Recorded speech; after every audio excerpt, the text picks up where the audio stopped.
importante a participação de todos. Não esqueçam de fazer a sua inscrição e deixar o seu like no final se você gostar do vídeo.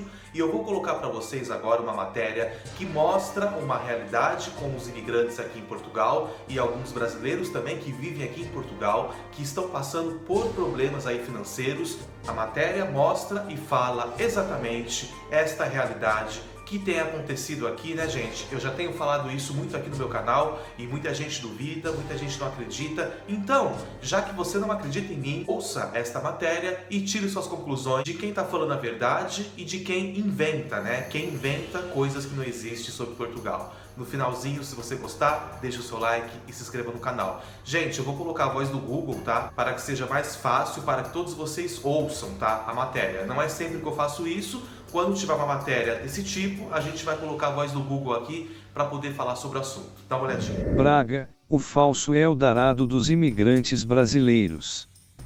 Comunidade brasileira é dos grupos mais atingidos pela crise pandêmica. A pandemia arrastou para a indigência econômica jovens famílias, imigrantes em Portugal, e portugueses no estrangeiro. Em Braga, a comunidade brasileira é um dos grupos sociais mais afetados. Processos de legalização demorados, rendas exorbitantes e um difícil acesso ao mercado de trabalho estão na base do problema. A família de Regina Reis, chegada do Brasil no início deste ano, tipifica o exemplo. A pandemia congelou-lhes a vida, é uma situação complicada. Vim do Brasil com o meu marido e os meus 3 filhos, o meu marido está desempregado e agora eu consegui começar a trabalhar num restaurante, mas até então não tínhamos nada. A família baiana, para conseguir arrendar uma casa na cidade dos Arcebispos, foi forçada a pagar, por um T3, 6 rendas adiantadas, no valor de 600 euros cada.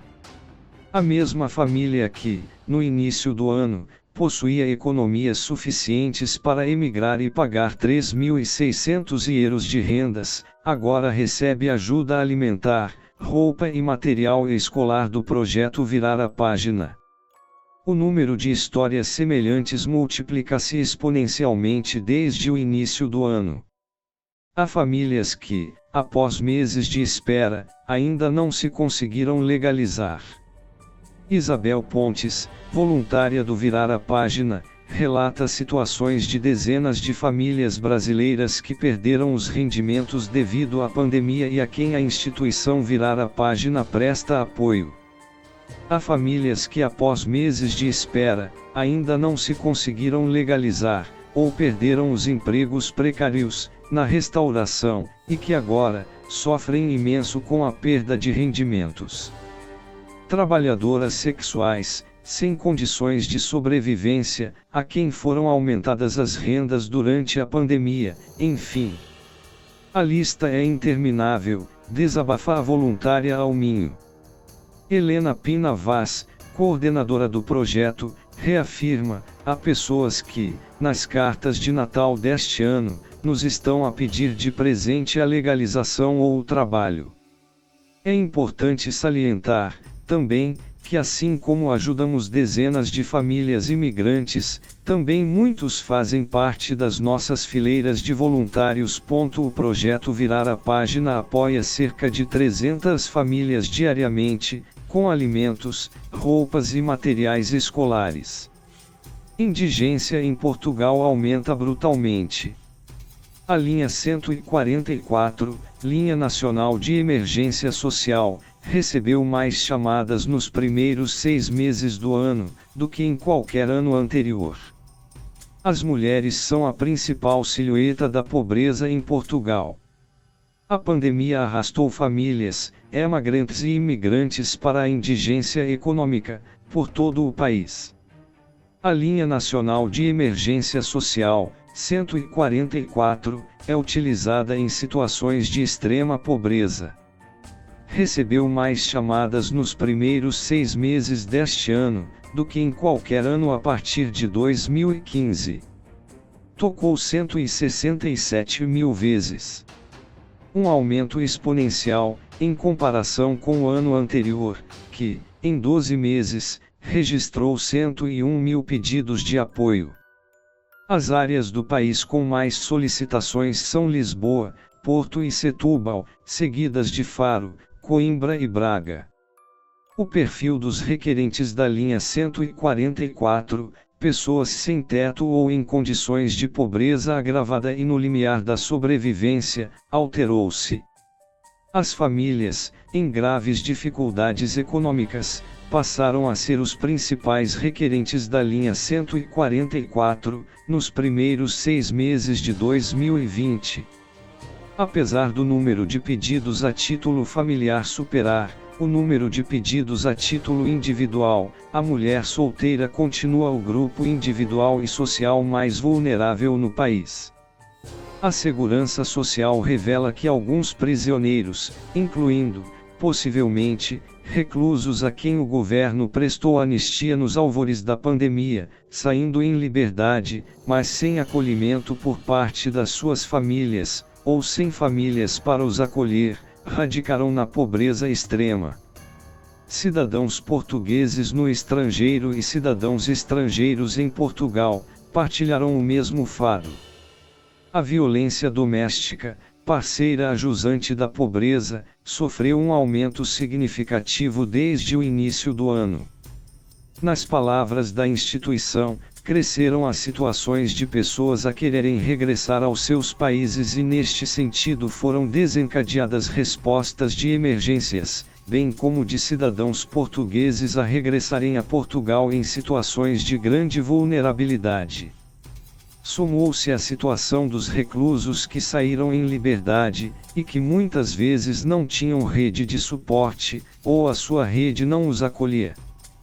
Por fim, no contexto de intervenção de emergência, houve um aumento dos casos de violência doméstica. O brutal aumento de afluência ao NIS, Linha Nacional de Emergência Social, 144, obrigou a linha, segundo a Segurança Social, a reforçar-se no terreno. A UNIS foi reforçada com equipas distritais de emergência, assegurando mais uma porta de entrada no sistema, sobretudo para os pedidos de apoio social e ajuda alimentar. Linha 144.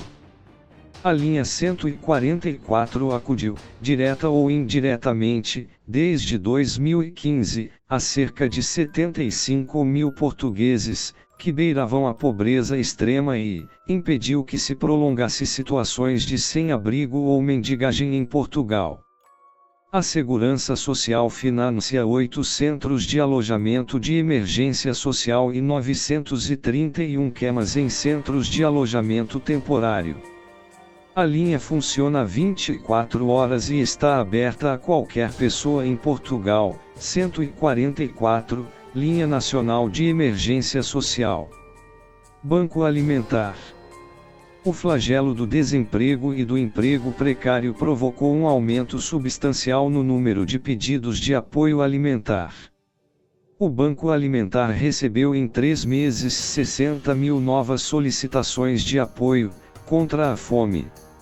Entre março e abril, recebemos cerca de 350 novos pedidos de alimentação por dia. Sentimos um acréscimo enorme desde o início da pandemia, afirma Alminho Isabel Joné, presidente da instituição. A instituição recebia, anteriormente à pandemia, uma média de 50 pedidos diários.